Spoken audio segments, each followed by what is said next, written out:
Good morning. Here we go. Day 29 of our 35-day moments in the morning.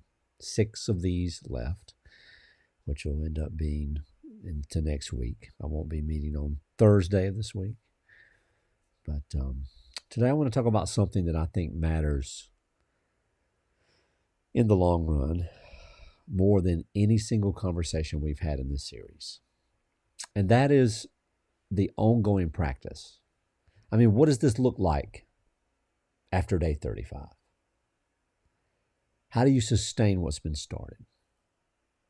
I mean, how does freedom stay alive as a daily reality rather than a one-time event? I need you to hear this, and I need you to hear this clearly. Freedom is not a destination. It's a daily practice. And the practice is the thing that sustains it, the doing. So let's revisit the definition this morning, because it can get confusing. Freedom, the unbound life, is not a state you achieve and then possess permanently without further effort. It's not a permanent condition that, once arrived at, requires no maintenance. It is more like a garden than a monument. Monuments stay. They require very little tending. They endure. Gardens are alive. They grow. They require ongoing attention. Gardens respond to neglect. They produce abundance when they're tended to, and they go fallow when they're not. The free life is a living thing.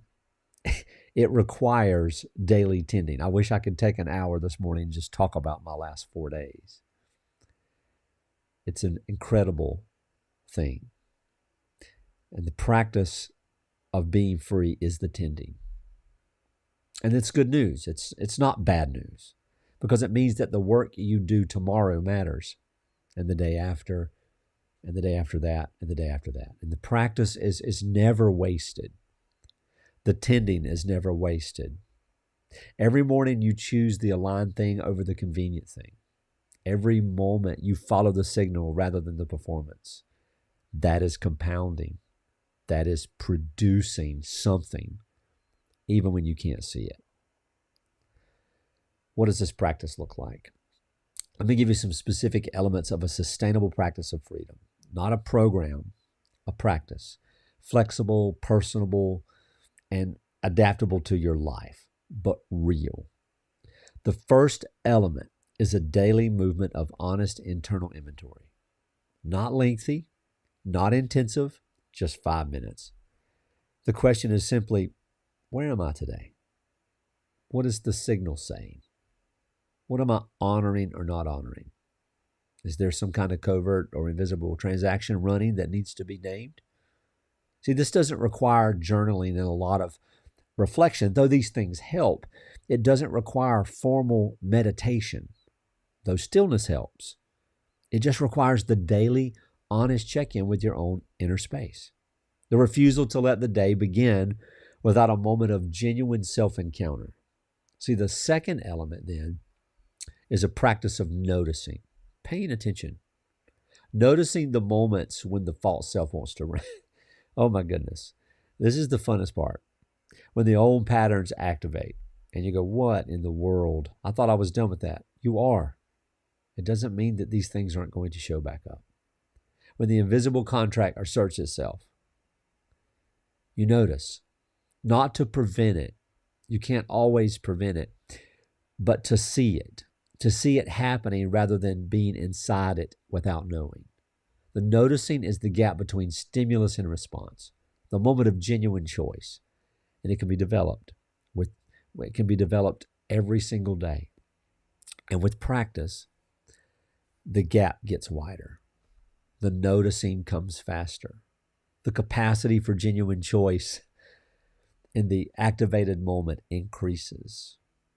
The third element is a practice of returning. Not return as failure, return as practice. The practice of coming back every time you drift to the aligned place, to the signal, to the honest interior. And you do so without judgment and, most importantly, without ceremony.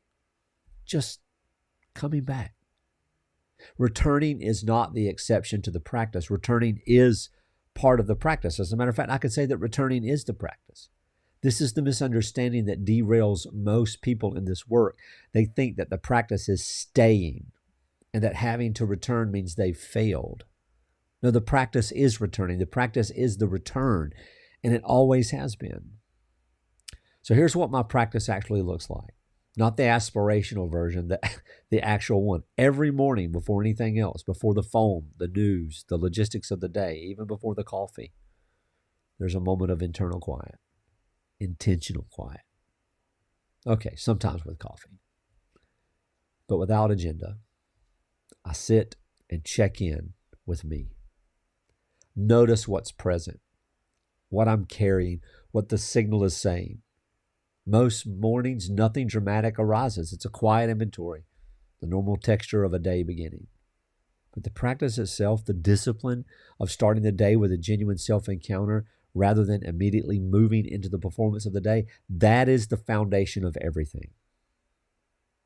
And when the drift happens, when I go 2 or 3 days and realize I've been running on automatic, that practice has slipped. That I've been operating more from, the performance than the actual interior. And it happens. I notice it, see. And I come back. No guilt. No announcement. Just here. No fresh start. You're not starting over. You're just continuing. I'm back. I'm here. Let's take inventory. That's the whole practice. It sounds simple, and it is simple. And in my experience, it is the most reliable and sustainable way to maintain the freedom that excavation work has produced.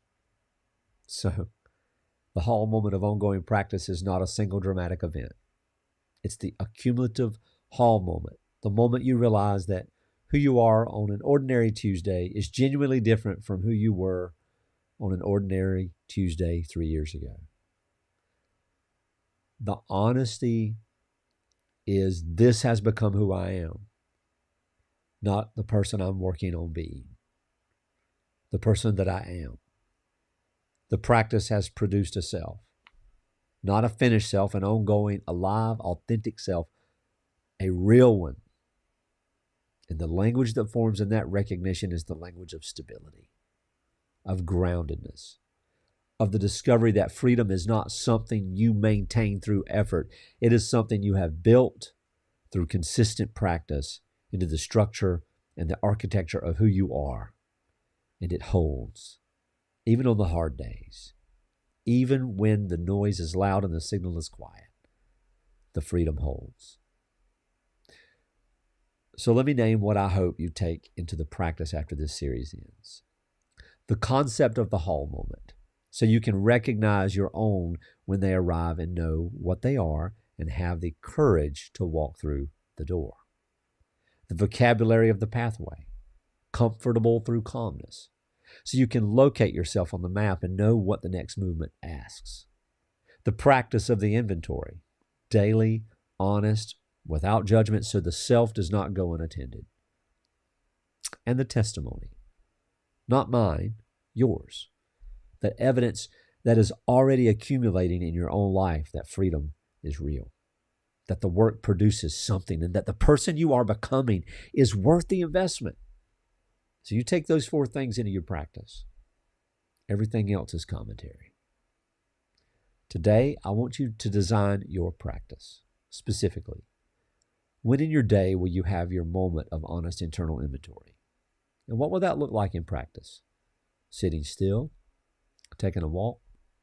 Writing? Does it include praying? What question will you bring to it? Write it down. Make it concrete. Small and specific is always better than grand and vague when it comes to sustainable practices. So here we go. Day 29, almost there. Tomorrow, I'm going to talk about who is watching, because we've talked a lot about your own inner work. And I want to spend some time on the responsibility that comes with doing this publicly, with being someone others are taking notes on. So be well. I'll see you